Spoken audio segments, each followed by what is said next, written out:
진정한 답 깨달음을 얻지 못하고 니련사라는 강에다가 몸을 깨끗이 씻고 피팔라나무, 보리수나무 아래 앉으셔서 내가 깨닫기 전에는 이 자리에서 일어나지 않겠다 라는 마음의 발언을 세우시고 아나빠나 사띠를 행하시고 그 사띠 명상은 예전에 했던 그 명상을 생각해서 다시 사띠 명상을 행하시고 그 속에서 12월 8일 음력 12월 8일 성도 깨달음을 얻으셨다. 진정한 답을 얻으셨다. 그리고 나서 베나레스 교회에 있는 노갸온이라는 곳에 가서 교진여 등 5 수행자에게 처음으로 법을 설하셨다. 그 처음으로 법을 설하신 것을 우리는 초전 법륜이라고 하고 그 초전 법륜의 내용은 사성제, 고진명도 사성제다. 거기까지 했습니다. 그죠? 네. 우리가 이 강좌의 제목이 부처님의 생애인데 저는 부처님의 생애만이 아니라 부처님의 생애와 사상, 그래서 부처님의 생애가 담겨진 의미를 우리가 공부하는 게 더 뜻이 있다고 생각을 합니다. 그리고 부처님의 생애 그 자체도 우리가 알아야 되지만 거기에 담겨져 있는 의미와 그분이 깨달으신 내용, 거기에 담겨져 있는 가르침, 사상도 같이 공부했으면 좋겠습니다. 부처님이 깨달으신, 성도하신 그 깨달음의 내용을 교학적으로 한마디로 하면 뭐라 그랬죠? 연기법. 마음을 바꿔 잡으셨나봐. 말하니까 바로 답이 나오네. 연기법. 연기라는 게 뭐죠? 인연생기. 이 세상의 모든 것은 인과 연에 의해서 생겨나는 것이다. 이것 상의 상관, 이것이 있으므로 저것이 있고 저것이 있으므로 이것이 있다. 이 세상에 독자적으로 영원히 존재하는 실체는 아무것도 없다. 그래서 나온 것이 불교의 불교 개설 하시나요? 불교 뭐 하죠? 불교 개설. 네? 불교 개설. 불교 개설 하신 분도 있죠, 여기. 없어요. 그럼 네. 조금 이렇게 하고 불교 개설 나중에 가서 하시면 네. 또 다시 기억나고 하잖아요. 아닌가요? 한 번 들으면 다 하시나요? 내가 너무 그랬나요? 몰라 뵀나요? 그래서 연기이기 때문에 그 다음 삼법인, 3가지 진리의 도장. 불교에 삼법인이 있죠? 뭐죠? 여기는 뭐 불교 개설 공부 아니니까 다음에 하고 그냥 편하게 재행무상, 재법무와 열반적정. 그렇게 모든 것은 다 무상하다, 영원하지 않다, 모든 존재는 다 나라고 하는 것이 없다, 무아. 이 무상과 무아의 진리를 바로 보면 마음속의 집착을 떠나 진정한 마음의 평화와 자유 열반을, 고요한 열반을 얻을 수 있다. 이게 삼법인이에요. 그래서 근데 없다고 하니까 없다, 무아, 내가 없다고 하는 게, 내가 없다고 하는 것을 소승불교에서 또 아비달마 불교에서는 점점 가면서 내가 없다고 하니까 허망한 것으로 떨어진, 허무주의로 떨어질 수 있는데 그 중에 특히 또 설일체유구라는 상자부의 가장 큰 종파에서는 아공, 나는 공하지만 법공, 이 세계라는 건 있는 거다, 법유, 아공법유 것이다, 뭐 이런 것도 있어요. 근데 하여튼 없다라고 하니까 그 공을 새롭게 대성해서 부처님의 가르침에, 부처님의 근본 가르침에서 새롭게 해석하신 분이 용수보살. 공이라는 건 없다라는 것이 아니고 비유, 비무, 있는 것도 아니고 없는 것도 아니라 그 바탕이 바로 중도. 중도라는 것은 이이불이, 둘이면서 둘이 아닌 하나가 동시에 이것이 중도죠. 그래서 불교의 핵심은 연기. 이 연기니까 무한데 연기, 공, 중도. 이 3가지의 기둥을 가지고 딱 세우시고 거기에 부처님의 같이 하엄경에서 하신 말씀, 금강에 하신 말씀, 이렇게 선, 정토 뭐 이런 데서 요 연기, 공, 중도 다 하나죠. 하나인데 연기, 공, 중도라는 것을 딱 세우시고 다 기억 못해도 연기, 공, 중도. 그럼 연기란 게 뭔가 내 나름대로 답을 구하고 공이란 게 뭔가 내 나름대로 답을 구하고 그럼 이제 공사상에 대한 게 많은 교학적으로 깊이 들어가면 또 많고 경전에 봐도 그렇고 그랬을 때 딱 기둥을 갖고 조금씩 알아가는 불교 공부가 돼야죠. 이걸 그냥 기둥이 없이 그냥 막 주워 듣고 이렇게 하면 정토, 선, 그런 막 복잡하고 전번에 우리 이통 회장님 말씀하셨지만 그 어려운 거예요. 이게 딱 핵심을 가지고 간단해. 연기, 공, 중도 이걸 딱 갖고 이 말씀은 공의 말씀을 이렇게 하고 있구나. 중도구나. 그런 걸 딱 기둥을 삼고 그 위에 이제 차근차근 집을 지어가는 겁니다. 경전을 봐도 그렇고 연기, 공, 중도. 그 다음에 이제 부처님이 최초로 설하신 초전 법륜의 내용이 뭐라고 그랬지 아까? 사성제. 그래서 불교의 교리, 부처님의 가르침이 사성제의 체계로 세워져 있는 거예요. 사성제. 첫 번째가 뭐예요? 고제가 뭐예요? 이 제자라는 거는 살필 채자라도 읽어. 진리 제자, 살필 채, 체념할 때 채자도 이거예요. 근데 첫 번째 제일 고제, 괴로움이다. 인생은 괴로움이다. 여기서부터 출발하는 거예요. 우리가 종교라든가 모든 게 인생은 괴롭다는 데서 출발하죠. 그러니까 부처님도 우리가 부처님의 생에서 보지만 왕자로 모든 것을 갖춘 자리에서 왔는데 그럼 그 자리에서 더 이상 괴로울 게 없을 거 아니에요. 근데 괴롭다는 걸 자각하니까 출발하는 거죠. 괴롭지 않으면 왜 나가? 그죠? 여러분은 어떻게 생각하세요? 인생은 괴로운 것 같대요? 인생은 괴롭지 않은 것 같아요? 괴로워요? 즐거운 일도 많잖아요. 태어날 때 자체가 울면서 태어나는 게 괴로운 거지. 그걸 완화시킬 뿐이지. 울면서 태어났어요? 때리니까 울지. 난 그거 그러지 말래요 요새. 의학적으로 나오자마자 때리잖아요. 인생이 그렇게 힘들지 않겠어요? 나오자마자 맞아도. 안 때려도 되는데 이게 목을 다른 방법을 써도 되는데 왜 때린 거예요? 나는 애를 안 낳아갖고. 왜 때린 거예요? 그러니까 틀으라고. 다른 방법을 써도 된대요. 근데 그걸 왜 애를 갓난애를 왜 때려? 그러니까 지금 이런 울면서 내가 왜 태어났니? 내가 왜 그런데 인생에 즐거운 일 많잖아요. 내가 자식을 낳을 때 그 고통이지만 산고의 고통을 보고 아기를 처음 안아서 딱 했을 때 얼마나 그래요. 또 걔가 커가면서 보는 즐거움, 또 컸을 때 자기가 원하는 공부도 잘하고 말도 잘 들어. 전혀 공감을 안 하냐? 그렇게 말 안 들어요. 안 들을 때도 좀 말 잘 듣고 정말 소중하잖아요. 그래갖고 다 결혼하고 막 이런 거 보면 즐겁지 않아요? 또 예? 즐거워요. 인생은 행복이라고 생각하시는 거예요. 그래도 인생은 두 분. 인생은 괴로움이다. 한 분. 나머지는 맞아요.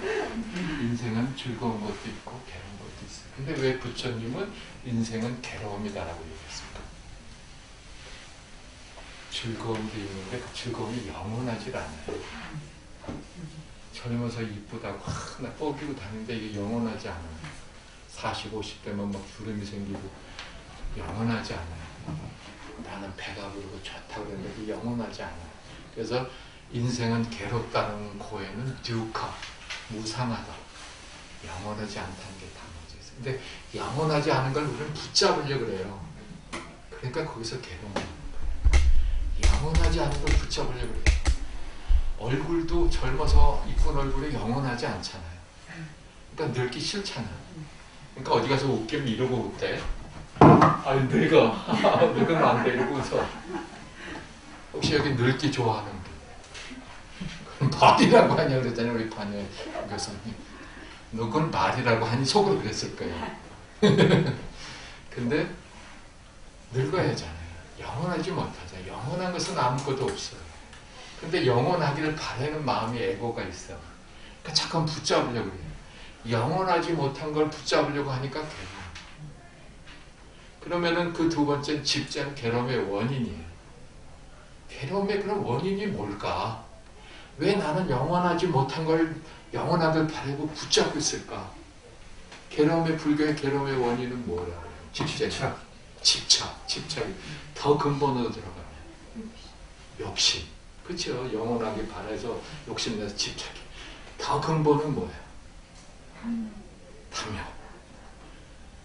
불교에서 거기는 이제 가래라고 집자에는 나오지만 더 근본은 무명이에요. 무명. 영원하지 못하고 이 모든 것은 연기인데 아까 했잖아.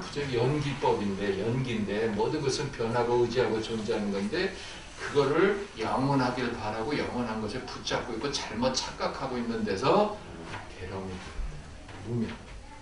그래서 이런 것도 이제 무명을 밝히고 무명을 밝히는 게 뭐예요? 깨달음이잖아요. 눈 뜨는 마음의 눈을 뜨고 자기를 바라보고 세계를 바라보는 거예요. 근데 무명을 밝히려면 어둠을 밝히려면 어떻게 해야 돼요? 여기 지금 1000년 동안 어둠 속에 쌓였던 동굴이 있어. 한번 생각해 보세요. 1000년 동안 어둠이 쌓인 동굴이 있어. 이 어둠을 밝히려면 어둠을 없애려면 어떻게 해야 돼? 동굴을 밝힙니다. 불을 켜. 그치. 여긴 그래도 다 훌륭하신 분들 맞아요. 1000년 동안 했으니까 1000년 동안 닦아내야 될 거 아니야. 보통 그렇게 생각하는데 불을 밝힌 거야. 근데 그 불이 큰 불이 아니야. 영원하지 않아. 잠깐 밝혀. 그래도 잠깐 자꾸만 밝히는. 그래서 우리는 수행을 하고 명상을 하는 이유가 내 마음을 밝히는 거죠. 무명. 근데 우리가 비교하기 위해서 그러면은 인생에 우리 인간이 갖고 있는 모든 종교나 사상은 괴롭다는 데서부터 출발을 많이 합니다. 괴롭다. 그러면 기독교도 괴롭다라고 출발해요. 괴롭다. 영원하지. 괴롭다는 건 뭐냐면 영원하지 못하다는 거예요. 죽는다. 그러니까 죽는다. 왜 이렇게 죽고 늙고 병들고 죽느냐는 괴로움이 있냐. 기독교에서는 그 원인을 뭐라고 봐요? 원죄. 그죠? 아담과 이브가 신의 뜻을 어기고 따먹지 말라는 선악과를 따먹어서 원죄를 지었기 때문에 그 원죄로 인하여 에덴에서 쫓겨나고 에덴은 영생의 세계인데 영원한 생명인데 거기서 쫓겨나서 인간이 죽음이 들어와 죽게 됐다는 모든 괴로움의 원을 원죄라고 봐요. 불교는 그 원죄에 해당하는 게 뭐예요? 무명. 자기를 바로 보지 못하는 무명. 나라고 하는 존재를 육신으로만 보는 거가 아니라 나는 이 육신보다도 더 큰 내면의 무한한 마음, 무한한 불성의 존재가 나라는데 육신이 나의 전부인 줄 알고 있는 데서 육신은 물질이기 때문에 태어나서 늙고 병들고 죽어가지만 내 안의 근본의 본성은 늙고 병들고 죽음이 없는 걸 바로 보면 죽음도 고통이 아닌 거죠. 죽음도 자연스러운 거죠. 살아있는 동안은 열심히 살고 이 육신의 인연이 닿을 때는 탁 갈 수 있어야 돼. 그런 자유와 평화를 얻을 수 있어요. 그러니까 스님들이 어떤 큰 스님이 상자 시자한테 어느 날 나 내일 간다 이러셨어요. 그러니까 그 시자 스님이 가서 이제 그 다음 서울 가시나 보다 해고 그 다음에 서울 가실 때 체비하고 기다리는데 안 나오셔. 그래갖고 스님 이제 가셔야죠. 빨리 가셔야죠. 시간 다 됐습니다. 하는데 안 나오셔. 보니까 가셨어요. 어떻게 가셨어요? 이 육신을 떠나신 거죠. 좌탈인마 그냥 앉아서 가실 정도로 편안해. 근데 우리는 이 육신이 자기라고 생각하니까 이 육신이 죽는다고 생각하니까 죽기 싫고 헤어지기 싫고 떠나기 싫고 그러니까 자꾸만 붙잡으려고 하는 거예요. 붙잡으려니까 고통스러워요. 근데 그거를 머리로 아는 게 아니죠. 수행을 통해서 마음이 열려지면 체험이 되면 나는 이 육신이 아닌 내 마음은 이것보다 훨씬 넓은 그런 공간, 훨씬 넓은 마음, 무한한 공과 같은 게 본래 내 마음이구나. 조금씩 알아지는 거예요. 그걸 한 번에 딱 알아서 딱 할 수도 있지만 아까도 얘기한 대로 잠깐 불을 켰다가 끄더라도 잠깐 불 킨 사람은 아는 거예요.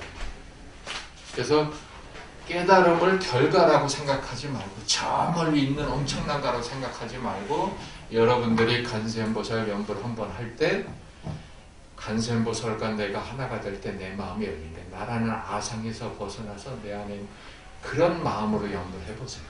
그럼 그런 게 자꾸 쌓이면 마음 공간이 넓어져요. 육신의 이 피부 경계선 안에 있는 것이 내 마음이라고 생각하는 게 아니라 내 마음은 이 피부 경계선 밖에 온 우주에 그대로 있는 게 내 본래 마음. 그 마음 위에 대상이 나타나서 이 몸뚱아리가 나타나서 대상을 의식하는 이 시간 안이비설심이 색성형 미적법을 만나 육군, 육경, 육식이 만나서 대상의식이 생기는데 그 대상의식이 과거, 현재, 미래로 이어지면서 나라고 하는 고정적인 실체가 생기는 게 아상 에고예요. 그러니까 그거에서 벗어나기 위해서는 수행하고 명상을 해야 되죠. 근데 수행을 명상을 얼마큼 해야 되느냐? 세세생생 해야 되는데 나는 현생에 못하고 내 생에 나는 되게 보살님들이 그런 말을 많이 해. 나는 내 생에 남자로 태어나서 수행 한번 멋지게 해서 거야. 현재는 안 해. 내일 하겠다는 사람 치고 하는 건 못 봤거든. 내일부터 공부해야지. 나 돈만 많이 벌면 나 사람들한테 베풀고 살 거야. 못해요. 왜? 내일은 없어. 내일이 있어요? 없어요? 정말로? 내일이 부처님 오신 날인데 내일 없으면 어떡해요? 이 양반 큰일 나네 양반이. 어떤 사람이 와서 어떤 아이가 아빠한테 쫓아와서 5살 아빠! 내일이 언제예요? 그래. 그러니까 아빠가 오늘 밤 자고 나면 내일이야. 쫙 쫓아와서 아빠 오늘이 내일이에요? 그러니까 아니 오늘 밤 자고 나야 내일이야. 또 그 다음 쫓아. 그럼 오늘 진짜로 오늘이 내일이에요? 아니 오늘 그러니까 아빠는 순전히 거짓말하기 있으다 믿을 놈 하나 없네 그랬다는 얘기가 있는데 내일이라는 게 사실 없죠. 부처님의 경전 말씀에서 과거는 이미 지나갔다. 미래는 아직 오지 않았다. 존재하는 것은 지금밖에 없어요. 지금 깨닫지 못하면 깨닫지 못합니다. 지금 깨달아야 돼요. 금강경의 과거 신불가들, 현재 신불가들, 미래 신불가들이라는 게 과거, 미래가 없이 시간은 지금밖에 없어요. 아인슈타인이 한 얘기가 그거예요. 아인슈타인은 시간은 지금밖에 없다. 과거, 미래는 우리 기억이고 생각일 뿐이지 지금밖에 없어요.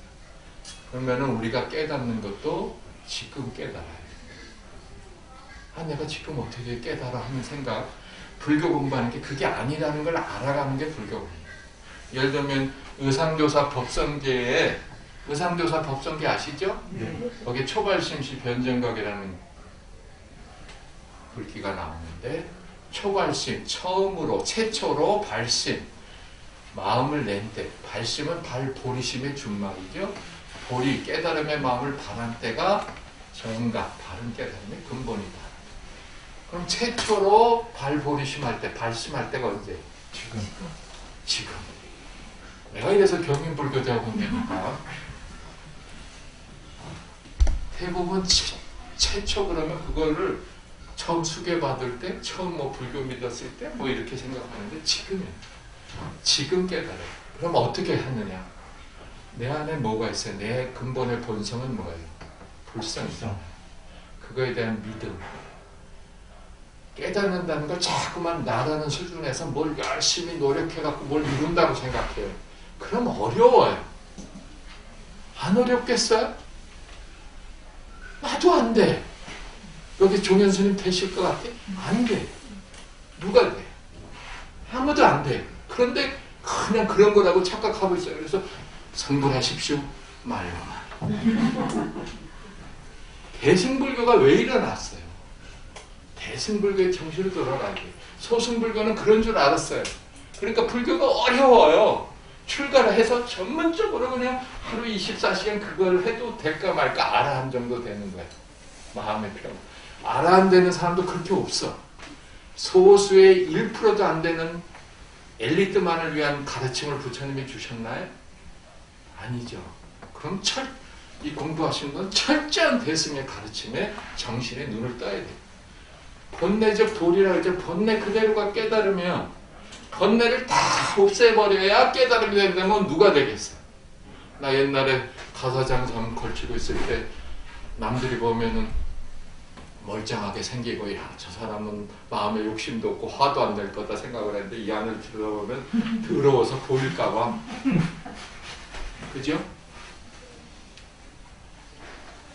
지금 여기서 내가 있는 이 속에서 깨달음을 얻을 수 있어요. 첫 번째가 뭐예요? 믿음이야. 신의 행정의 첫 번째 믿음이에요. 첫 시간에 제가 와서 한번 물어봤던 것 같은데 내 안에는 불성이 있어요. 아직 나는 완전히 모르겠지만 누가 이 가르침을 주셨어요? 부처님. 부처님 복 주십시오. 부처님 복 좀 주십시오. 이런 부처님이 아니야. 그런 부처님 없어요. 그런 신은 없어요. 그런 하느님 없다는 게 이미 결론이 서양에서 났어요. 결론이 이미 났기 때문에 특히 서양의 기독교는 지금 줄어들고 있는 거예요. 왜 그런 결론이 났냐 하면 제1차 세계대전, 제2차 세계대전을 하면서 같은 신을 믿는 독일, 영국 전쟁을 했어요. 신이 있다면 독일 목사님, 신부님이 기도해 우리나라 승리하고 해달. 영국의 신부님도 기도해 목사님도. 그럼 신은 누구 말을 들어요? 그 신은 왜 자기를 믿는 이런 엄청난 살사로 이런 엄청난 일 이교도한테는 그럴 수 있다고 쳐. 그런데 왜 같은 기독교 신을 믿는 사람들을 이렇게 서로 싸우고 죽이고 파괴하고 이런 걸 왜 일어났을까? 회의가 오기 시작한 거예요. 그래갖고 신은 죽었다. 또는 한스팅이라는 가톨릭 유명한 신학자는 신의 엄폐로 신이 지금 숨어서 안 보이기 때문에 이런 현상이 나타난다.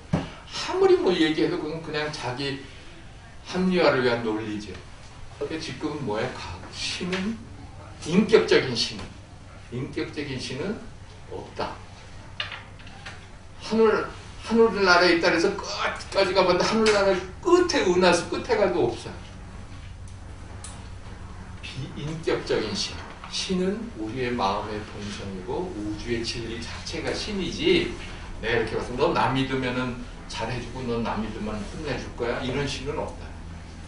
근데 그렇게 기독교식으로 불교를 믿는 분들도 많죠. 부처님은 그런 얘기를 합니다. 아들 요번에 우리 애가 꼭 진학해서 좋은 학교 들어가게 해주십시오. 그게 행복이 아니에요. 행복한 것 같지. 내가 아는 분은 어떤 분이요. 남자분이었는데 아들이 공부 잘해서 예전에 서울대 갔어요. 얼마나 행복한지 우리 애가 공부 잘해서 얼마나 행복한지 막 행복하다고 막 자랑하고 막 그랬는데 이 아들이 데모 그때 한참 데모할 때 데모에 가서 막 쫓기고 하는 거예요. 근데 너무 괴로워. 얘가 서울대 안 가고 그냥 공부도 못하고 어디 갔으면 이런 거 안 했을 텐데 머리도 좋고 서울대 가고 막 분위기가 그러니까 개체에서 막 쫓기고 감옥도 가고. 행복이라는 건 그런 거죠. 세옹지만 한 말이죠. 요번에 우리 정민인가? 학교에서 대학교 얼마나 행복했겠어요. 근데 지금 그 아들이 얼마나 괴로운 고통이 돼요. 그럼 그 고통에서 벗어날 길이 어디 있겠어요? 그 아버지가. 아버지가 어떻게 해서 고통을 쉽게 그 아픔 벗어나지 못하지만 슬픔은 갖고 있지만 그 번뇌 괴로움에서 벗어나려면 어떻게 돼요? 자기 마음속에 진정한 자기를 찾아가야 그래도 그에서 벗어날 수 있어요. 그 범인을 잡고 무슨 뭐 밝힌다고 해서 그게 풀어질까? 안 풀어져요. 그러니까 우리 인생의 진정한 행복을 우리에게 가르쳐주신 부처님들 그 행복이 또 내 안에 늙고 병들고 죽지 않는 무한한 존재라는 것을 부처님이 우리에게 가르쳐 주셨고 우린 그걸 믿어요. 우린 늙지 않아요. 정말 자기한테 나는 나의 참본성은 늙지 않는다. 우리 경전에도 나오잖아요. 나의 참본성은 불태지도 않아.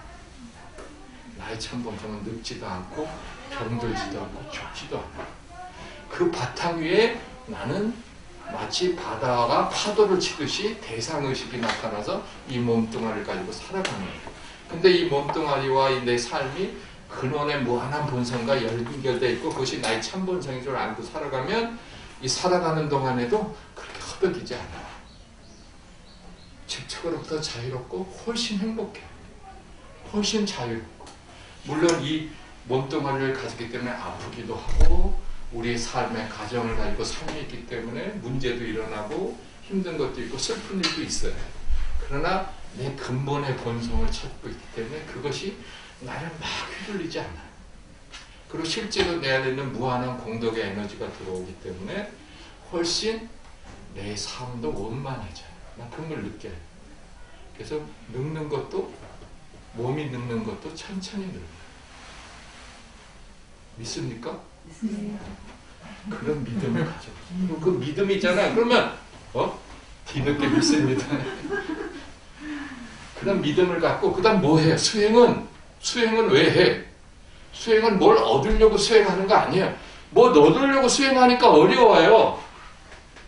뭘 얻으려고 수행하니까 어려워요. 근데 스님들도 그렇게 얘기하는 분들이 많아. 근데 가정을 가지고 있는데 수행을 얼마나 하겠어요? 하루에 3시간 수행하는 분 한 번. 좋다. 깎아줘야지. 1시간 반. 내가 그래서 경인불교에 온다니까요. 그런데 1시간 반 해갖고 깨달을 수 있나요? 근데 왜 해? 매일 같으면 정진하는 마음으로 그냥 막 하고 싶어 할 뿐. 지금 이렇게 가야 되는 게 뭐냐면, 근데 보통 대부분은 뭐냐면 내가 수행해서 뭘 깨닫는다고 생각해요. 그러니까 얼마나 해야 돼? 내가 집에서 거상 같은 예전에 직장도 가져야 되고 집에서 요리도 해야 되고 청소도 해야 되고 그렇잖아요. 애들도 가르쳐야 되고 그렇게 하고 남는 시간 수행해서 1시간 반 하는 분도 드문데 그렇게 수행해서 깨닫겠어요? 뭘 얻겠어요? 그러니까 소승불교는 뭐야? 그러니까 다 버리고 출가해야 된다. 전념을 출가도 돈 벌고 하면 언제 해? 먹어야잖아. 그러니까 보시 받아서. 그럼 제가 볼 때는 우리는 안 되니까 그냥 보시만 해서 복이라도 나누자 이런 거예요. 그러니까 소승불교. 대승불교는 뭐예요? 내가 있는 이 자리에서 배우든 못 배우든 무엇을 하든 100점 서로를 도축하는 도축도 성불할 수 있다는 거잖아요. 그런 확실한 게 쓰는 게 불교 공부라고 생각해요. 대승불교 공부고. 그럼 뭐냐? 수행은 뭐냐? 내 깨달음을 표현하는 거예요. 드러내는 거예요. 내가 1시간 반 수행하면 1시간 반 동안 나의 본성과 하나가 되는 거예요. 내가 간센보살 하든 그러면은 하나가 되면 완전히 없어져서 잡념도 없어지고 아상도 없어져서 하나가 되는 게 아니라 나라는 큰 나의 본성의 믿음을 가지고 작은 파도가 치면 파도가 치고 잡념이 떠오르면 떠오르는 대로 그저 자기 본성에 들어간다는 믿음을 가지고 그냥 하는 거예요. 그럼 자기 본성과 연결이 되고 드러나. 그게 깨어남이라고 표현하는데 그게 바로 깨달음이에요. 깨달음은 지난번에도 얘기했지만 깨달음을 견성이라고 그러는데 볼견자, 성품성자, 볼견자를 드러낼 현자를 읽는다. 그래서 현성이라고 우리가 많이 하죠. 현성. 자기 본성을 드러내는 거예요. 그러니까 마치 공기가 여기 있잖아요. 바람이 여기 있어요. 근데 더워. 바람이 불으려면 뭐를 해야 돼? 부채질하듯이. 수행은 그와 같은 것이다. 그럼 내가 10분간 수행하면 10분간 내 안에 있는 근원의 자신의 본성에 대한 믿음을 가지고 나의 본성이 내가 깨닫는 게 잘못했습니다. 잘못해서 앞으로 잘하겠습니다.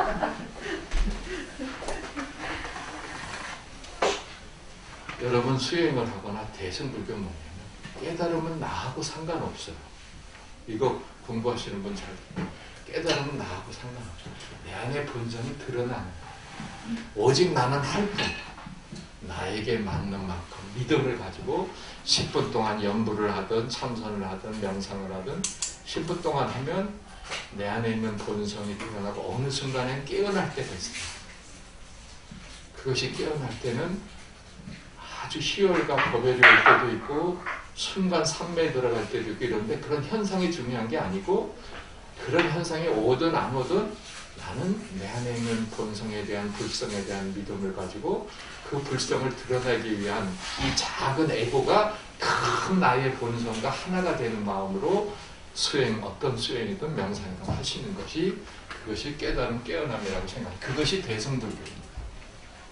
대승불교의 문자를 아는 게 중요한 게 아니고 불교 공부가 그것을 알아야지. 그러면 어려운 게 아니에요. 어려운 게 아니에요. 내가 그래서 불교는 세수하다 코 만지는 것보다 쉽다 그래요.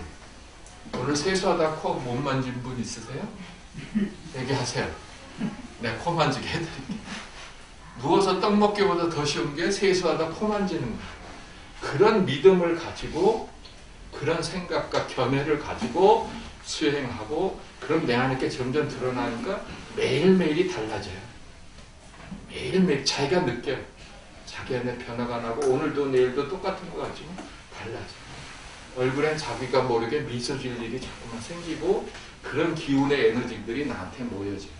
이상하게 사람들이 나한테 친절하고 문제가 요번에 나 꼭 이거 돼야 됩니다. 결산코 올려놓고 배들기도 하고 이게 중요한 게 아니고 에너지가 내 안에 무한한 공덕의 에너지가 내 안으로 들어오고 있어요. 그래서 그런 깨달음 사성제 얘기하다가 여기까지 가구나. 고제, 집제 그 다음 멸제, 도제가 그와 같은 것이다. 지금 얘기한 거. 멸제는 뭐예요? 이 무명이 다 밝혀지고 소멸된 니르바나 열반의 경지 그런 걸 멸제라고 그러죠. 그 멸제에 이르려면 도제 어떤 방법을 써야 됩니다. 그것을 우리 근본불교에서는 8정도를 얘기합니다. 대승불교에서는 6바라미를 얘기합니다. 근데 이 구조가 우리 부처님의 가르친 구조가 사성제로 이루어지는 거예요. 나 병이 걸렸어. 병이 걸린 줄 알아야 되잖아요. 인생이 괴로워. 그럼 왜 괴로운가? 바로 무상하기 때문에. 그럼 그 괴로움의 원인이 뭐냐? 자기를 바라보지 못한 무명 때문에. 그럼 괴로운 병이 다 나면 어떻게 되는데? 건강한. 그럼 그 건강하려면 어떻게 되는데? 어떤 방법 써야 되는데? 이렇게 구조가 되어 있는 거죠. 아까 얘기한 대로 기독교가 원죄로 해서 괴로움이 있다. 그럼 원죄니까 그 괴로움에서 벗어나는 게 뭐 영생이에요. 하늘나라 가서 다시 태어나는 거 영생. 또 더 나아가면 휴거. 이 육신 그대로 영생을 얻는 것까지 얘기하잖아요. 그 다음에 그러려면 어떻게 해야 되냐. 나가 죄를 지은 것을 회개하고 죄를 벌을 주시신 조물주 야훼 하느님에게 구원을 청하면은 내 의지와 상관없어요. 거기도 하느님이 구원. 그게 뭐냐면 칼빈의 예정 조화설이에요. 기독교는 근본적으로 자력이 아무런 소용이 없다는 거죠. 절대적인 타력이지. 그러니까 내가 아무리 교회 열심히 나가고 해도 구원해 주는 건 이미 구원받는 건 이미 예정되어 있다. 예정설. 그래 하느님 뜻대로지 내가 아무리 노력해도 안 되는 거예요. 근데 이제 교회를 운영하고 뭐 하려니까 열심히 하면 복 받는다, 믿으면 복 받는다 하지만 내 믿음과 상관없이 하느님의 절대적인 뜻이 우리 자유의지가 없는 거예요. 그러니까 사실은 기독교적으로 보면 내가 기독교 안 믿는 이유도 하느님의 뜻인 거야. 그렇잖아요? 내가 악행을 저지른 것도 하느님의 뜻이야. 그러니까 그 사람들은 이렇게 죄를 많이 지었거나 막 연예인들도 막 비리를 저지고 불륜을 저지르는 사람일수록 기독교를 많이 믿어요. 굉장히 좋아요. 내가 이렇게 죄를 많이 지었는데 하느님한테 회개하고 하느님만 믿으면 이게 다 사해져. 얼마나 자기한테 편하고 좋은 거예요. 그런 긍정적인 면도 있어요. 근데 하여튼 기독교는 그렇게 구성되죠. 똑같이 자본주의나 공산주의도 그렇죠. 자본주의, 공산주의는 다 유물론이잖아요. 모든 걸 물질로만 보잖아요. 공산주의가 뭐야?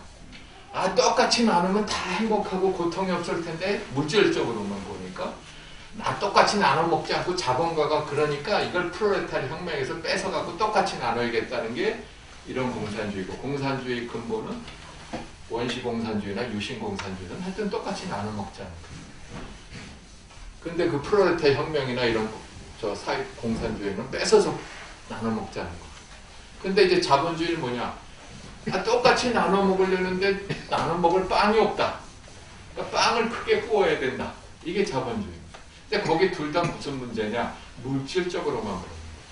인간은 물질적으로만 볼 수 없잖아요. 그죠? 인간에겐 욕심도 있고, 우리 지난번에도 얘기했지만 한계효용 체감의 법칙 같은 거는 사과 한 개, 그럼 사과 한 개의 가치가 1이라고 한다면 하나 먹을 땐 1인데 두 개째 먹을 때 보면 2야. 줄어. 20%가 줄고 점점 줄어. 이와 같이 물질적인 가치도 이 정신적인 작용이 있어서 존재하는 거니까 그렇습니다. 그래서 최초로 설하신 내용이 뭐예요? 사성. 그 후 몇 년간 법을 설하셨죠? 45년. 45년 동안 쉬지 않고 걸으면서 법을 설했어요. 그죠? 그 사이에 중요한 뭐 비원정사라든가 이런 거는 한번 다음 시간에 몇 가지 중요한 일, 중요한 의미 있는 거는 한번 같이 또 살펴봅니다. 그 다음 마지막으로 45년 동안 법을 설하시다가 쌍림 열반사, 마지막으로 쿠시나가라라는 곳에서 사라상수 안에서 열반을 드십니다. 그때 우리가 보통 마지막 공양, 그러니까 춘다라는 금세공이 올린 공양이 있어요. 그 공양을 드시고 아마 식중독을 일으켜셔서 그게 이제 뭐 버섯이 상했다, 돼지고기였다 이런 얘기를 하는데 하여튼 그걸 드시고 다른 제자들에게는 너희들은 먹지 말고 땅에 파묻으라고 하시고 당신이 이제 거기서 뭐 병에 걸리셔서 열반에 드시고 이제 춘다라는 그 금세공이 와서 막 그냥 울면서 자기 병을 생각하니까 그렇게 생각하지 말고 내가 이제 이 육신의 인연은 다해서 육신은 무상한 것이고 육신의 인연을 다해서 떠나는 것이니 슬퍼하지 말아라 하시면서 마지막 법등명 자등명이라는 말씀도 주시고 그러고서 열반에 드셨어요. 열반이라는 건 뭘까요? 열반을 산스크리트는 니르바나라고 그러죠. 니르는 부정, 바나는 불타오르다. 막 욕심이 불타오르고 막 마음의 번뇌가 불타오르는 것을 꺼진 거예요. 니르바나인데 보통 열반 그러면 어떻게 생각하세요? 세상 어리석음을 다 없애는 거. 그렇죠. 근데 우리 보통 지금도 부처님 육신이 돌아가신 걸 열반이라고 그러고 스님 돌아가시면 열반하셨다 그래요. 그러니까 되게 열반 그러면 큰 스님이나 부처님 돌아가신 것을 열반이라고 생각합니다. 그런가요? 작은 의미는 그럴 수 있어요. 그런데 그것은 열반에는 유여열반과 무여열반으로 나누죠. 유여열반은 아직 여지가 찌끄러기가 남아있는 거예요. 즉 육신이 있으니까 육신 있으면 욕망이 있잖아요. 먹어야 살고 자야 살고 또 육신이 있으면 좋은 거 보고 싶고 그런 게 육신이 있기 때문에 아직도 완전한 열반이 아니고 뭔가 여지가 남아있는 열반이다. 그래서 이 육신마저 버렸을 때 떠났을 때 완전한 열반에 들어간다는 게 소승불교의 생각이었어요. 근데 대승불교는 아까 손을 잘 들어주세요. 네, 죄송합니다. 그래서 대승불교에서는 무주처 열반 이렇게 어떤 형상에 머무르지 않는 열반 즉 육신이 있고 없고 간에 부처님은 보리산에서 완전한 열반에 드신 거예요. 그리고 열반이 되면 아까 얘기했죠. 완전히 뭐 슬픔도 없고 고통도 없고 죄고통 끝없는 것만이 열반이 아니에요. 그래서 열반의 의미도 조금 우리가 대승적인 의미에서 생각을 해봐야겠다. 잠시 쉴까요? 네. 15 부처님의 생애와 그 사상들 우리가 살펴봤고요. 다음 주에는 이제 부처님께서 가르침을 전해주신 45년 동안의 어떤 절을 세우시고 어떻게 되시고 이런 내용을 한번 또 쭉 살펴보고 그 다음에 부처님의 생애를 5단계로 나누어서 탄생, 출가, 성도, 전법, 열반. 이렇게 5단계에서 한번 또 다시 중복되는 부분이 있어도 다시 살펴보면서 하도록 하겠습니다. 근데 책은 읽으세요, 이거? 네. 근데 왜 웃어? 읽는다고 웃는. 글씨가 너무 작으니까. 아, 그래요? 너무 작아요, 글씨가. 요한 되게 큰 아, 이렇게 새파랗게 젊은 분이 잘 보이는 거. 안경 줬더니. 안경 쓰고 보면 되지. 안경 쓰잖아요. 많이 못 보고. 이게 재밌게 써 있고요. 재밌더라고요. 예, 이야기책. 예, 이야기 책으로 써 있고. 근데 이거를 시험 본다면서요, 또 포교사. 시험 볼 때 가로놓기 나서 꼼꼼한 거예요. 이걸 가로놓기를 해요? 중요한 걸 하겠지. 그러니까 중요한 거. 네. 꼼꼼하게. 그러면은 이거 옛날 이야기책 같아요. 그러니까 읽기도 좋고 재밌잖아요. 그럼 이거를 한번 안 읽어보시는 분 있으세요? 다 읽으세요? 그래서 이렇게 나눠서 우리가 10장까지 하면 한번 읽어오실래요?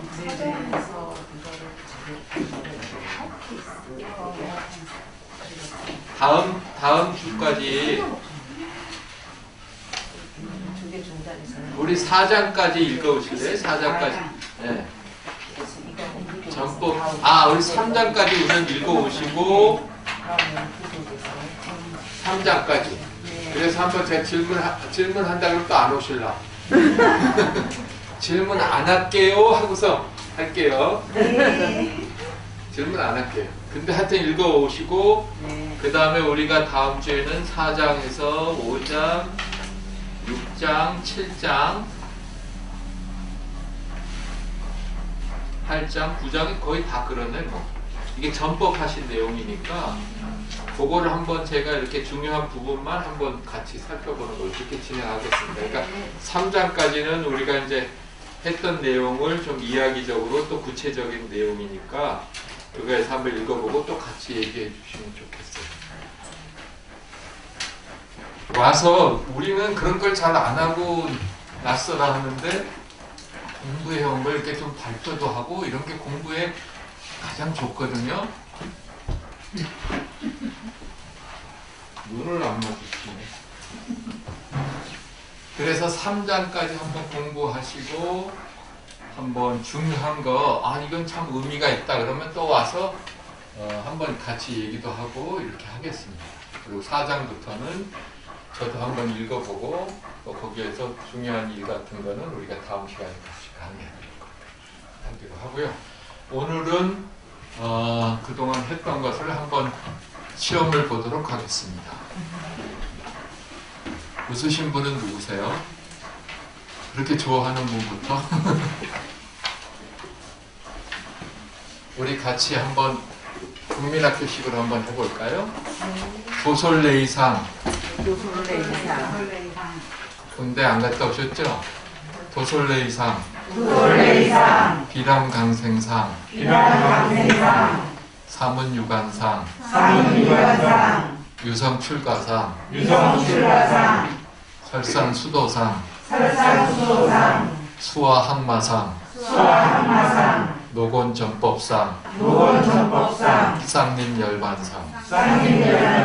그럼 이제 이렇게 팔상성도에 비추어서 부처님의 생애가 쭉 이렇게 한번 정리되면서 각 단계에 또 중요한 의미가 있는 거 이런 것도 한번 보시고 그 다음에 또 이제 우리가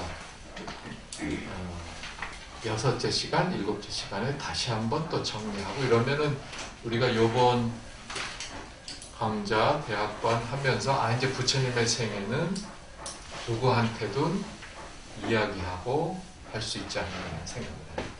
내일이 부처님 오신 날이죠? 네. 불기 몇 년이에요? 2025 불기는 어떻게 계산해요? 열반하시는 해를 기준으로 부처님 열반하신 때를 원년으로.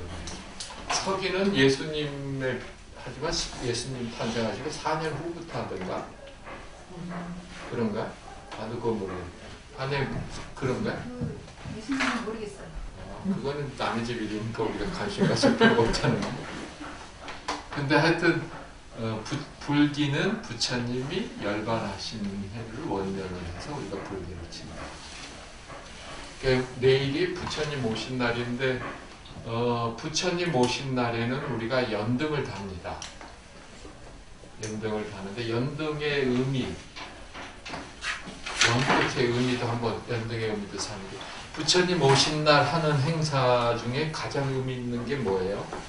영축 행사. 관욕식. 육법공양. 네? 관욕식. 관욕식이라고 보통 안 부르고요. 관불식이라고 해요. 우리 관욕식 그런데 관욕은 돌아가신 분 시식의식 하를 때 관욕이란 말을 많이 쓰고 부처님한테 쓸 때는 관불 씻을 관자 씻을 부처님에게 부처님을 씻겨드립니다. 관불식하고 연등을 다는 게 가장 큰 의미가 있잖아요. 이게 부처님 생애에 비추어서도 우리가 또 생각해 볼 수 있는 거거든요. 연등을 다는 의미는 뭐예요?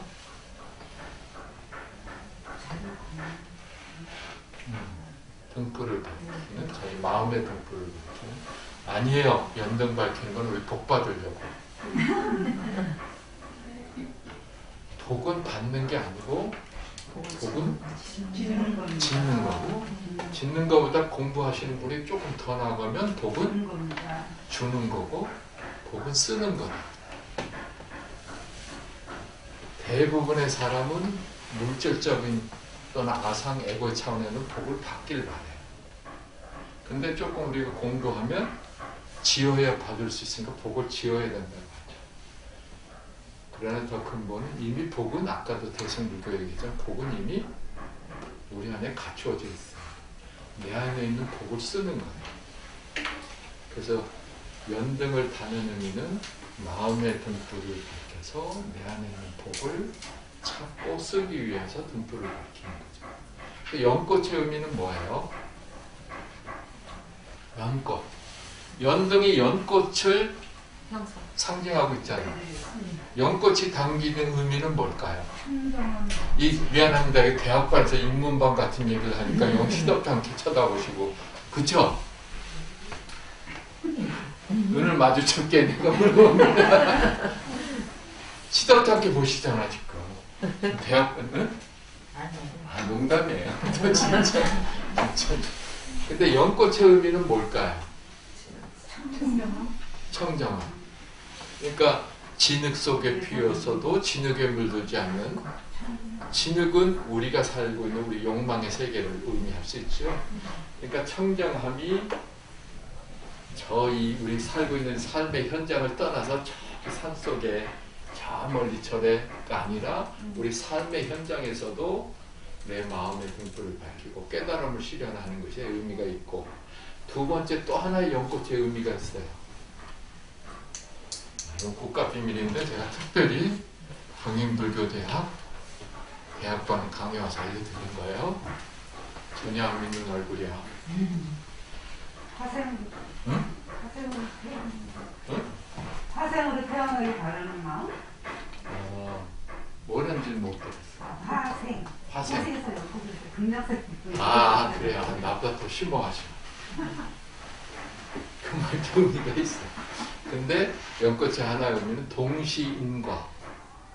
연꽃이 꽃과 열매가 같이 있어요. 되게 꽃이 피고 열매가 맺어요. 이 동시인과. 이 얘기는 수중불이, 수행과 깨달음이 둘이 아니에요. 이건 대승기신론의 번각사상의 바탕으로.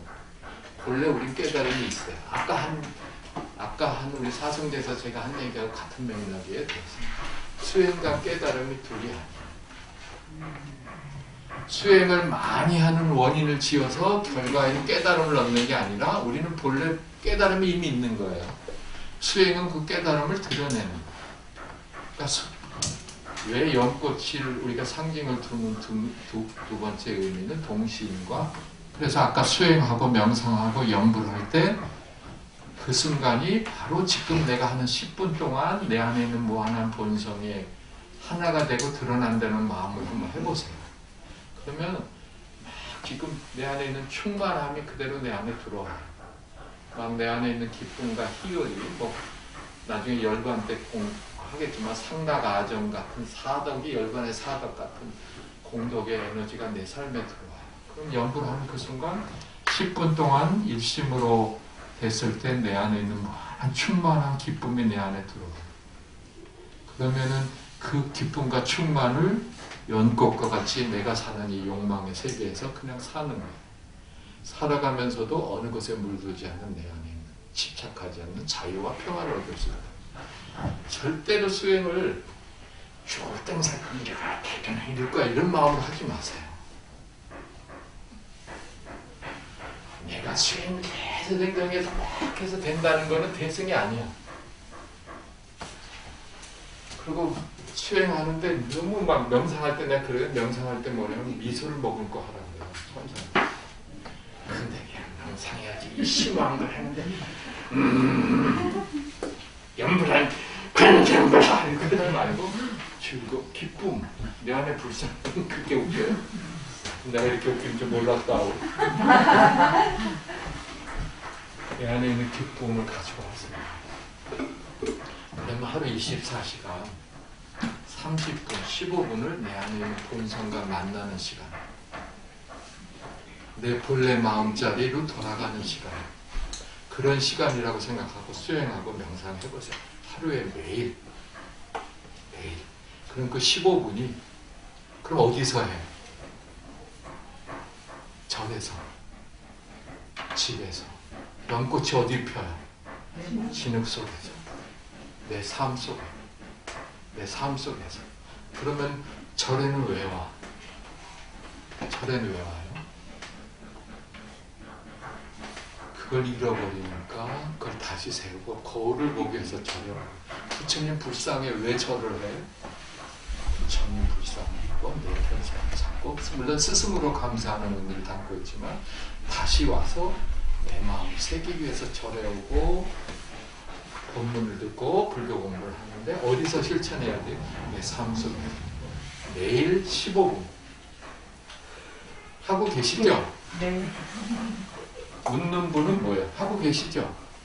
왜 고개를 펴는 건 푹 숙여? 여기 이쪽은 하고 계시죠? 웃으면 어때? 정들던 거예요. 우리 뒤에 바로 뒤에 계신 거사님 왜 고개를 안 드세요? 하고 계세요? 그렇지. 이쪽 줄은 좀 하고 계신 거. 하고 계시잖아요. 한 번 빼고. 그래서 15분만 하면 그 15분이 내 삶을 바꿔요. 그 15분. 세상을 바꾸는 뭐 15분 뭐 그런 얘기지만 15분만 더 이상 하면 좋고 어떤 분은 15분 하려니까 15분 됐네 다음 안 되겠네. 그렇지만 15분. 그 15분이 무슨 15분이에요? 내 안에 있는 아까 우리 믿음, 내 안에는 무한한 에너지, 무한한 공덕의 불성이 있어요. 아직 내가 모르고 있다고 하더라도 이제 그러든 누가 가르쳐 주셨어요? 누가 찾아주셨어요? 그 믿음을 갖고 그래 내 본래 마음자리 돌아가는 거야. 내 고향으로 돌아가는 거야. 내 안에 있는 무한한 본성을 만나는 거야. 그럼 어떻게 돼요?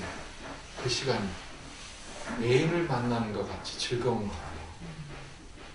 내 마음을 정말 내 즐거운 그걸 만나는 시간 그 시간을 즐거운 마음으로 하세요.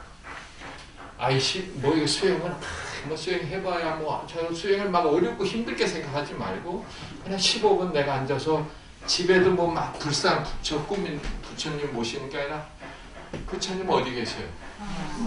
다 그러잖아요.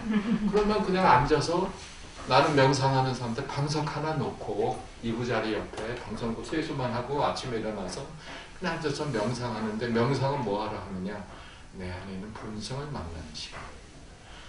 그 뭐 명상이 호흡 명상이 아나파나사티가 아니면은 연불하시면 되죠. 연불. 또 그게 좀 더 내가 108배 하고 하겠다 하면 하도 되고 그건 자기가 정하는데 기본 15분은 간센보살 그냥 간센보살님에게 다 맡기는 마음 내가 간세음이 되고 간셈이 내가 되는 마음으로 간센보살 하시면서 내 안에 있는 무한한 본성으로 들어간다. 내 안에 있는 무한한 불성으로 들어간다는 불성과 하나 되는 마음을 해보세요. 하면 내 안에는 불성이 나오면 이렇게 희열과 충만함이 내 안에 나와요. 그 다음에 에너지가 나오면 그 에너지가 내 삶을 원활하게 이상하게 관계도 좋아지고 그런 걸 자기가 느껴요. 느끼면 아 내가 이렇게 내 본성과 만나니까 이런 일들이 있구나 하는 걸 느끼는 겁니다. 그러면 인생을 살아가는 자체가 매일매일이 즐겁고 행복할 수 있어요. 그 힘이 거기서 나오는 거예요. 그러려고 하는 거예요. 그러면은 우리 경인불교대학 대학반 여러분들은 꼭 앞으로 15분씩은 꼭 하실 거죠? 네. 아, 대답. 아, 내가 이래서 한다니까. 나 굉장히 바쁜 사람이에요. 잘난 척하고 있어. 그래서 연꽃의 의미, 연등의 의미, 내일 또 마침 부처님 오신 날이라서 한번 다시 새겨봅니다.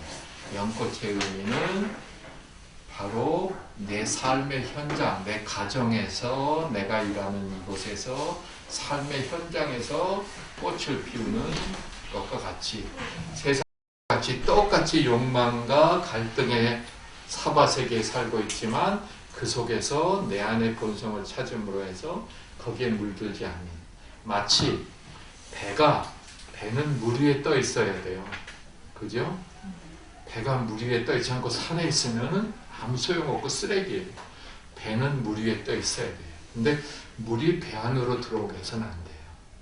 내가 욕망 속에 살지만 욕망의 세계에 살지만 욕망에 내가 휘둘려서 욕망이 나를 먹게 하면 안 돼요. 그 힘을 키워가야죠. 그래서 연꽃의 의미, 이 등불을 달면서 연꽃의 의미로 내 마음의 등불을 다는 의미를 새겨보시고 또 하나 연꽃은 동시인과 수행과 깨달음이 둘이 아니다. 내가 매일 15분 하는 것은 뭘 이루기 위한 수행이 아니라 내 안에 있는 무한한 불성과 하나됨. 그럼 그 불성의 기쁨과 또 그 불성의 충만함과 그 불성의 무한한 에너지가 나한테 들어오고 내 삶에 바뀌어집니다. 내 몸이 바뀌어져 가요. 매일 15분 해보십시오. 내 몸이 바뀌어져 가요. 몸에서 아우라 빛이 나와요. 나도 나오잖아요. 근데 그러려고 다 깎지 마세요. 깎으실래요? 되게 편해요. 정말. 해보실래요? 미관상. 미간상?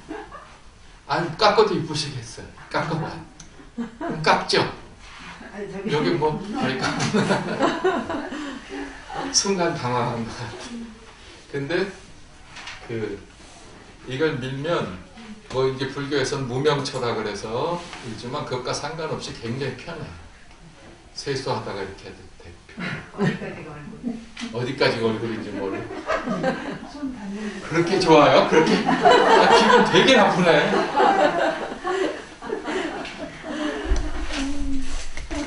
그 외국 이제 저희 인도에 많이 있었어요. 이게 또 인도신데 인도에 많이 있었으니까. 그런데 외국에서는 이렇게 머리를 깎아도 뭐 별로 이상하게 생각 안 하고 다 개성이고 뭐 이랬는데 한국에서는 요새는 좀 달라졌는데 이렇게 머리를 깎고 다니면 계속 쳐다봐. 이건 조폭이거나 암에 걸렸거나 스님은 아닌 것 같고 옷을 막 이렇게 입었으니까. 근데 깎고 보면 정말 편해. 그래서 머리 좀 빠지는 분들 보면 괜히 이거 머리 이렇게 하고 그러지만 내가 깎으라 그랬지. 깎으면 편하다. 그래서 빛이 나옵니다. 정말 빛이 나와요. 매일 어떤 마음으로 하느냐, 똑같은 걸 해도 어떤 마음으로 하느냐, 그냥 이런 수행이니까 뭐 이렇게 해서 뭐 해갖고 뭐 이런 마음 말고 내 안에 있는 본성과 하나 되고 본성 드러나는 내 마음의 고향, 본래 마음자리 돌아가는 자리라고 하고 많은 기쁨과 행복을 느끼면서 해보세요. 그러면 정말 얼굴에 빛이 나와요. 그리고 정말 달라져가요. 훨씬 몸도 건강해지고 훨씬 아까 말 노화도 늦춰지고 그게 명상의 효과에서 요새 많이 증명하듯이 또 여러 가지 몸의 힐링이 이루어지고 수행을 통해서 수행과 명상이 다르지 않아요? 그 수행을 요새는 명상이라는 말을 쓰고 또 그걸 명상을 하고 수행을 하니까 좋은 효과가 있으니까 힐링 쪽에 맞춰서 그렇지 명상과 수행이 다르지 않고 그것은 깨달음을 위한 것이고 내 안의 본성을 찾는 부처님이 보리수나무에서 하셨던 서가모니 부처님이 하셨던 명상 수행법이 뭐예요? 아나빠나 사티. 아나빠나 사티. 윗바사나하고는 좀 다릅니다. 이 사티 그러면 윗바사나라고 생각을 해요. 왜 그러냐 하면 물론 보통 다 그렇게 해석을 해요. 왜냐하면 윗바사나 명상이나 남방불교에서는 부처님이 썼던 빨리어나 그대로 써오기 때문에 그때 사티라는 말을 부처님 계속 사티를 강조하셨으니까 사티라는 말을 쓰는데 사티라는 말이 뭐냐 하면 그걸 이제 영어로 하면 마인드풀리스라고 번역을 했잖아요. 근데 사티라는 말이 옛날에 생각할 염자를 썼어요. 아까 이제 8정도는 다음에 하겠지만 생각할 염자, 8정도의 정염 있죠? 사마사티. 네. 사마사티. 그 사티라는 거는 염이에요. 염이라는 말을 한자로 보면 지금 금자에 마음 심자를 썼어요. 지금 이 순간에 깨어있는 게 바로 사티. 그러니까 사마타든 윗바사나든 그 두 가지 명상의 근본이 사티. 우리 동양 쪽에서 얘기하는 것은 뭐예요? 지관. 지라는 건 뭐예요? 사마타인데 끝을 지자 쓰죠? 멈추는 거예요. 뭘 멈춰? 생각을 멈추고 하나를 집중해서 관은 바라보는 거예요. 멈추고 바라보는 게 사티예요. 그래서 사티라는 게 윗바사나는 조금 거기서 쓰지만 더 큰 의미로 나는 쓰고 있습니다. 그래서 부처님이 보리스나무 아래 하셨던 게 아나빠나 사티. 자기 호흡을 들고 나는 숨을 그대로 사티 자극하고 알아차리고 집중하는 가운데 자기 안에 있는 내면의 본성으로 들어가는 힘이 그 사티 힘에서 생기고 그러면서 우리 존재의 실상 이 참모습, 나를 비롯한 이 세계의 참모습을 바로 보고 그것을 연기로서 풀어서 또 살펴보시고 이런 것이죠. 그래서 명상과 수행이 다르지 않은데 수행도 수행을 뭘 이루려고 하거나 어렵게 생각하지 마시고 그냥 매일 15분 동안 어떤 수행이든 자기가 좋아하는 또 자기에게 맞는 그런 명상이나 수행을 하나를 정해서 중심을 정해서 쭉 가시면서 그냥 매일 하는 거예요. 매일 그냥 왜 해? 뭘 이루기 위해서 하는 게 아니라 그저 내 안에 있는 본성을 만나면 내 몸이 건강해져요. 불교 믿는다면서 맨날 아이고 힘들어 아이고 아파 이러면 안 돼요. 좋아져요. 그리고 불교 믿는다면서 난 불교 믿는데 그러면서 얼굴은 맨날 어두워. 그러면 안 돼요. 물론 각자의 상황 속에서 처한돼서 좀 성격이 좀 목독할 수도 있고 몸이 좀 약하게 태어날 수도 있지만 이걸 통해서 더 자기가 그것에 휘둘리지 않는 힘을 갖출 수 있는 거예요. 더 성장하고 좋아질 수 있는 거죠. 그래서 매일 자기의 본성을 만나는 내 근본 고향으로 돌아가는 고향에 가면 좋잖아요. 고향으로 가면 좋듯이 고향으로 돌아가는 마음의 고향 그런 데를 하시기 바랍니다. 그래서 그런 명상 수행을 하면 내 안에 몸의 변화, 마음의 변화, 삶의 변화가 이루어져. 그걸 자꾸 한번 맛봐야 돼요. 수행을 절대 어렵게 생각하지 마자. 내일 연등을 피는 의미, 연등을 밝히면서 그러한 의미. 그리고 연등은 두 번째로 연등은 내가 여기 정현 스님을 존경하고 이렇게 내가 일을 돕는데 일반 절하고 달라. 일반 절에는 막 등 다는 것도 값이 차이가 있더라고요. 그런 절 많죠. 여기 달면 얼마짜리, 여기 달면 얼마짜리. 비싼 거 달수록 좋잖아요. 거기 더. 글쎄요, 라면. 우리 할머니의 빈등, 가난한 빈자일까? 응? 빈녀일등. 여기 물어봐야 돼요. 빈녀일등. 왜 가난한 할머니가 등을 다는 거 있잖아요. 그 전 당시에 수많은 돈 많은 유지나 장자들이 등불을 다녔는데 그 가난한 할머니가 어떻게 힘들게 돈을 해서 그 둔이, 동전 둔이 갖고 그때 등을 뭐냐면 이 기름으로 등을 밝히잖아요. 그러니까 돈이 많아야 등불이 오래 타죠. 이거 동전 둔이분이 기름이 얼마나 있었겠어요? 근데 이제 기름이 타는 등불을 다 끄는데 그 등불은 아무리 끄려고 해도 꺼지지 않았다는 거예요. 그건 뭐 마음의 등불. 마음의 힘 그런 의미로 등불을 받아요. 그 다음에 관불식을 하잖아요. 아기 부처님을 씻겨드리는 거예요. 그래갖고 이렇게 우리 봉축 법요식에도 물을 부어서 씻겨요. 누굴 씻겨요? 네? 나를 씻는 거지. 내 마음. 그런 의미로 정화하고 번뇌를 쓰는 의미로 이제 간불식 두 가지를 우리 하는. 내일들 법당 오시잖아. 네. 그런 의미를 새기고 하시면 좋겠다 싶어요. 아까 누가 육법 공양 얘기하셨잖아요. 누가 얘기하셨죠? 부처님 오신 날 봉축. 육법 공양. 네. 누가 하셨어요? 밝히면 다 나와요. 조사하면 다 나와. 제가 했어요. 아 그래? 잘 걸렸어. 육법공양이 뭐죠? 육법공양도 인문만 그런 데서는 조금 할 것 같은데 하여튼 육법공양의 의미도 있어요. 그냥 이게 나도 오래돼서 시험 나오죠. 육법공양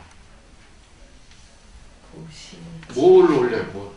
향, 쌀, 꽃, 쌀, 꽃, 초, 초, 향, 향, 식이물. 등, 과일, 등, 꽃, 연등도 올려. 차. 차도 올리고. 이제 연등도 올리고 다 올리는데 보통 전통적으로 육법공양은 쌀, 쌀, 차, 박인물이라고 과일, 꽃, 과일, 꽃, 꽃, 등, 향, 향. 향. 등 그런 거. 네. 처장님 뭐 아니, 아니. 교수님 얘기해 주세요. 아니, 기한자고 아니. 시험 보듯이. 네. 그러면 우선 등을 올리는 의미는 뭘까요? 그렇게 시험 안 봐요? 다은이가 나오는 지혜와 광명을 반야등, 지혜와 반야 광명. 지혜, 반야등 외워두세요. 반야등. 그 다음에 향은 해탈향. 해탈. 이거 애들 갖고 좀 해탈향. 그 다음에 뭐였지? 꽃, 공양은 뭐지? 쌀. 동영쌀. 선열식. 선열. 수행을 한 기쁨. 참선에 든 기쁨. 입정하는 기쁨. 선열식. 그 미, 뭐 음식, 떡, 뭐는 다 맞죠. 선열식. 꽃은 만행화. 꽃은 여러 가지가 피잖아요. 내가 만 가지 행, 만행 그래서 여러 가지 수행, 여러 가지 보시 이런 거 실천하는 걸 만행화. 그래 우리가 안거 끝나면 만행을 떠난다 그러잖아요. 안거 해제하고 만행화. 또 뭐 있었죠? 과일, 차, 감로, 감노다. 내 목마름, 정신과 육체의 목마름을 적셔주는 갈증을 그전 단이슬과 같은 감노다.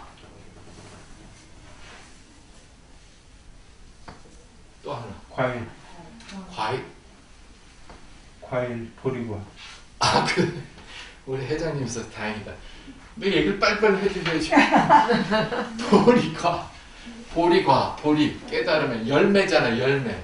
보리과. 보통 이렇게 해서 육법공양을 올리는 의미가 지금 예를 들어서 지금 이 향을 올리면서 내 마음의 모든 번뇌가 지금 해탈을 밝혀주시다. 이 촛불이 밝혀서 이 내 마음의 어둠과 모든 중생의 어둠을 밝혀주시다. 그런 의미로 육법 공양을 6가지 공양을 또 보통 큰 초팔이나 이런 큰 행사 때 육법 공양을 올리죠. 그리고 육법 공양의 의미도 내일 여기서 하면서 그런 의미도 같이 새겼으면 좋겠고요. 관불식 할 때요. 관불식 할 때 아기 부처님 이제 물을 3번 떠서 이렇게 하는데 우리 교사님도 보니까 지금 머리에서는 막 주룩주룩 있거든요. 근데 제가 어깨에서 보니까 머리를 하려면 얼굴에 하지 않고 뒤쪽으로 하고 어깨에다 그라고 하는 어떤 그런 법칙이 있나요? 제가 알기로는 뭐 다른 법칙은 없고 이제 뭐냐 하면 우리가 부처님에 대한 예로서 거기에 담겨져 있는 것은 부처님에 대한 예로서 어느 정도의 자기의 그 상가하고 존경하는 의미에서 막 머리로 애기 부처님과 막 붙지 마 그런 의미일 거예요. 그런데 꼭 뭐 이렇게 해라는 법은 없고요. 또 혹시 질문 있으세요? 자, 그러면 이제 우리가 부처님 오신 날에는 연등을 밝히고 관불의식을 하고 육복 공양을 합니다. 그런 의미를 한번 새겨서 내일 같이 동참하시면서 경인불교대학 대학반 분들은 그런 의미를 새겨서 누가 같이 오면 자녀분이든 또는 우리 남편이든 아내든 같이 오면 또 그런 설명을 좀 해주면 좋지 않을까 싶어요. 그 다음에 부처님 오신 날 우리 탄생의 의미 얘기했을 때 부처님이 태어나신 곳이 어디서 태어나셨죠? 부처님 태어나신 곳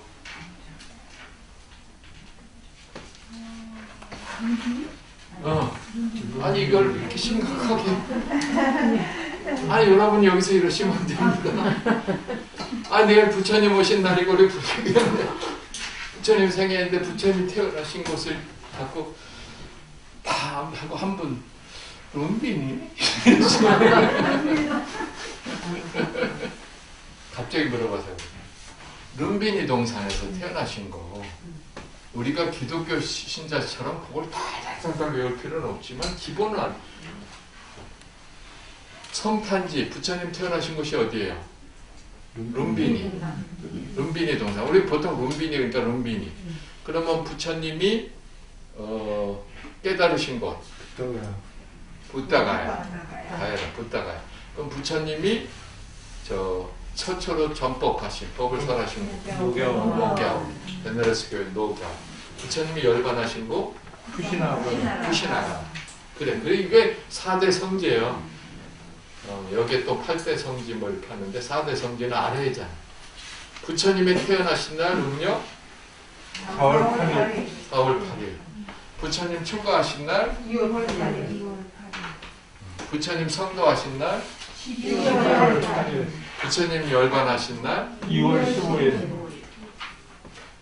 이게 4대 명절이에요. 이거는 그래도 기본으로 아래는 나 쇼크 먹었잖아. 룸빈이? 이게 더 쇼크 먹었어. 나는 아무 말 안 해도 아니 뭐 아는 거 그 기본을 뭐 이렇게 가만히들 계신 줄 알았는데 제일 또 많이 아시는 분이 룸빈이?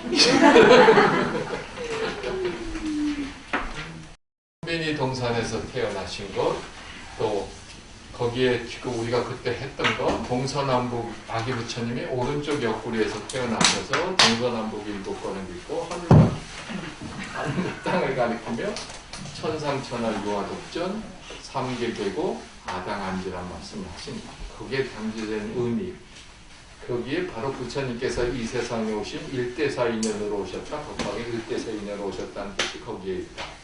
그러면 동서남북 7걸음을 걸으셔서 472 28걸음 걸은 거는 시간의 의미. 동양에서는 중국과 우리나라에서 28이라는 하늘이 28천, 28수 그래서 시간의 의미를 담고 있다. 동서남북이라는 의미는 공간의 의미를 담고 있다. 동서남북을 걷고 28걸음 걸은 거 시간과 공간의 중심, 시간과 공간을 넘어선 자리에 서서 하늘과 땅을 가리키셨다. 그 하늘과 땅의 의미는 여러 가지 있어요. 하늘은 공, 땅은 색이라는 의미. 하늘은 천상, 땅은 인간세, 뭐 여러 가지 의미가 있는데 하여튼 하늘과 땅을 가리키시고 탄생계를 하셨다. 7걸음을 걸은 의미는 육도변을 벗어나는 그래도 여긴 다행이다. 딴 데선 3번 그런다 그랬잖아. 그럼 내일 오셨을 때 어떻게 해야 돼요? 내일 부처님 오면 그동안에 1년 동안에 또는 아니면 어느 시간 동안에 혹시 내 마음을 묶고 있던 거 구속될 거 있다면 다 내려놔 버려요. 다 내려고 진정한 내 마음의 자유를 한번 느껴보시오. 그런 의미로 부처님이 세상에 오신 건 7걸음을 걸으셨다. 7번째 걸음. 나도 그와 같다. 천상천하 유아독전은 뭐예요? 하늘 위 하늘 아래 오직 홀로 존엄한 존재. 내가 존엄하다. 홀로라는 게 중요하다는 말씀 드렸어요. 대개 우리는 아상 에고는 뭘 의지해서 지가 잘난 줄 알고 뭘 의지해서 지가 못난 줄 알아요. 그죠?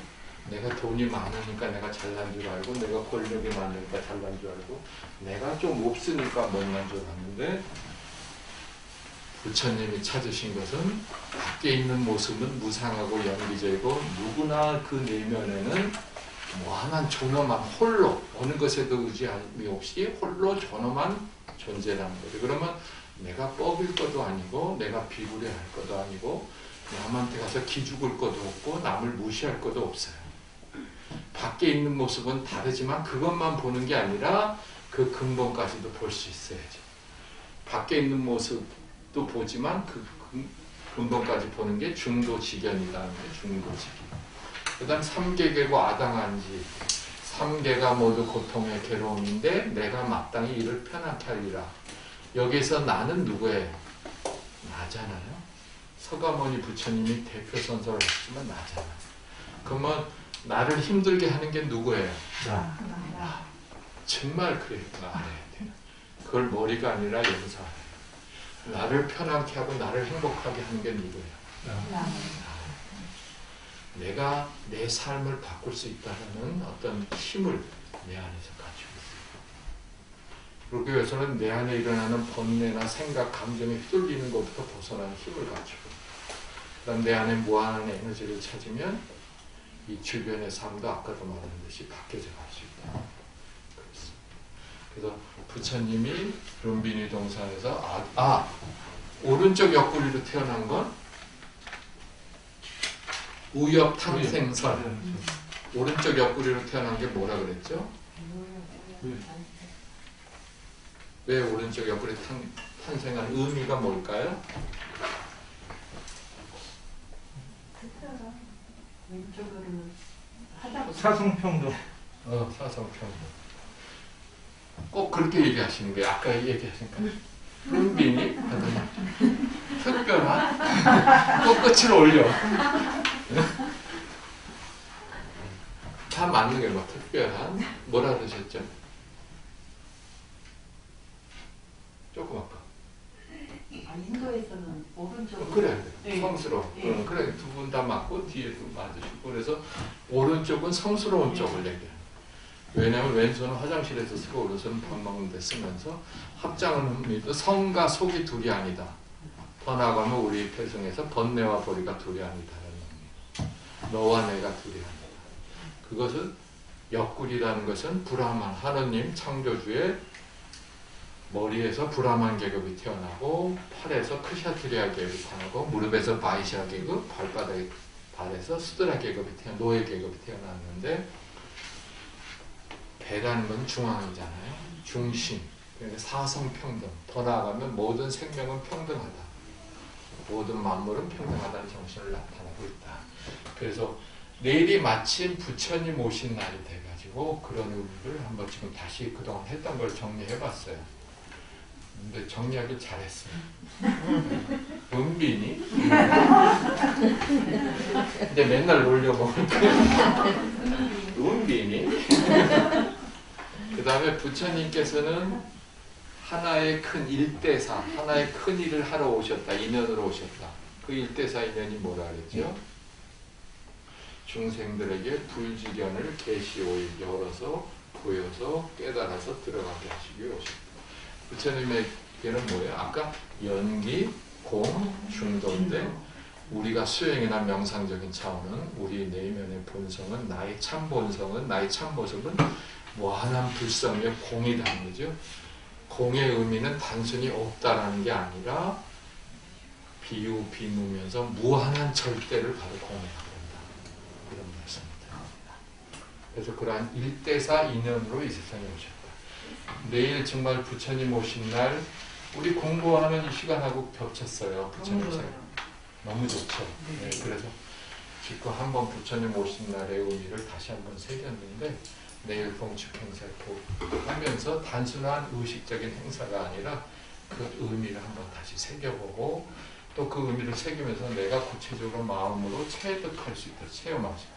정말 내일 부처님 전에 와서 삼배 절을 하면서 나를 구속하고 나를 묶었던 것을 정말 내려놓고 내가 나를 편안케 하는 마음도 체험해 보시고 연등을 보면서 연등에 담겨진 의미 또 동시인과 연꽃의 의미도 한번 새겨보시고 그러면서 정말 요번에 몇 년 불기 참? 나 기억을 2565년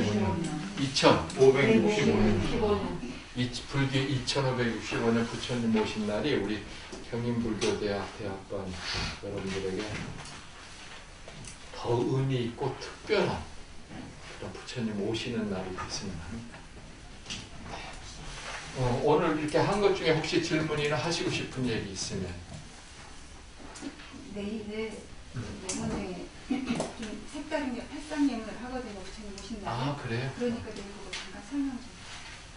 팔상 예문. 어떤 거 있어요? 팔상 예문에 대해서 잠깐 설명해 주시면 오늘 배웠으니까 그거에 어떻게 하신대요? 선생님. 네? 아 그거는 내일 와서 그거를 좀 뭐라고 숙제를 해줘야 돼요. 아 그거 와서 우리 지금 팔상성도를 배웠잖아요. 네. 그걸 비추어서 아마 내일 의식 중에 네, 그렇게 해요. 어, 그 팔상. 어떤 식으로 하나요? 팔상 성도를 갖고 설명해 주시죠. 오늘 의식을 네. 예를 들면 팔상 예물을 금선 스님이 염송을 한다는 거예요? 절하죠. 네. 절할 때 그냥 일반 기도에서 하지 않잖아요. 네. 부처님 오신 날은 그걸 한다라는 거예요. 아 그러니까 그걸 할 때 그 의식을 할 때 지금 공부한 거를 더 그렇죠. 의미를 맞추어서 하신 난 굉장히 어렵게 받아들였네. 그래서 내일 그 의식 중에 팔상예 참으로 해? 그러면 하여튼 팔상예문을 염송을 하든지 또 연부를 하든지 하실 때 그냥 하는가 보다 하지 말고 그 의미를 새기면서 또 하시면 그 지금 잘 말씀해 주세요. 그런 의미를 잘 새겨서 하시면 좋을 것 같아요. 그러니까 하여튼 내일 부처님 오신 날이 딱 맞아서 우리가 공부한 거하고 특히 부처님 오신 날, 특히 팔상성도 이런 거에 비추어서 한번 내일 의미 있는 그런 날이 됐으면 좋겠어요. 또 그 수업 내용하고는 틀린데요. 네. 그 본인들이 이제 기도를 하는 경우들이 있잖아요. 연부를 하든 뭐 네. 수행을 하는 경우들이 있는데 그 요새 유튜브가 워낙 이제 활성화가 되다 보니까 유튜브를 좀 보다 보면 스님들마다 뭐 이거를 하는 게 좋다, 이걸 하는 게 좋다, 이거마다 다 틀리거든요. 그러면 그 기본적으로 예불을 하는 경우를 생각을 해서 그 예불문 같은 경우는 이제 빼고 그 천수경부터 시작을 하는데 네. 그 집에서 하는 그 기본적인 기도나 이런 거에 대해서 잠깐 얘기를 해주시면 안 될까요? 약간 안 되겠는데요. 근데 어떻게 생각하세요? 근데 나는 철저하게 대승적인 입장에서 합니다. 근데 금강경에도 무유정법이라 정해진 법이 없습니다. 또 아까도 얘기했지만 부처님이 입장했을 때 법등명, 자등명하다. 기본적인 법 진리에 맞으면 그 외의 순서 어떻게 하는 거는 자기에게 맞춰서 자기가 하는 게 가장 좋은 거라고 생각해요. 그리고 이 기도가 예를 들면 연부를 하는데 지장보살이 또는 간세음보살이 지장기도를 해야 된다, 간세음 기도를 해야 된다, 또는 뭐 지장경을 해야 된다, 뭐 천수경을 해야 된다, 금강경을 해야 된다 할 때 그것도 마찬가지죠. 부처님 우리 공부할 때 대기설법을 말씀드렸지만 타중생들의 근기에 맞춰서 한 거지 어느 게 수승하고 어느 게 못하다는 건 아니다. 그래서 자기에게 맞는 거. 천수경 공부할 때도 말씀드렸지만 천수경 경전이 마치 수행하고 이런 또 참선하는 분들은 이건 다란이고 또 낮은 거라고 보는 분들도 있지만 그렇지 않다고 봐요. 부처님 달을 가리키는 손가락일 뿐이지 달을 봐야지. 그 달을 보는 게 법등명이고 그럼 손가락은 다 다를 수 있잖아요. 그럼 자기에게 맞는 걸 해야지 이 손가락이 이 손가락보다 더 낫다. 또 뭐 꼭 아침에 일어나면 예불 하고 그다음 천수경하고 뭐 하고 그것도 자기가 정하면 되지 않을까 생각해요. 맞아요? 맞다고 하네요. 그렇습니다. 오늘 그럼 마치겠습니다. 네. 제가 또 많이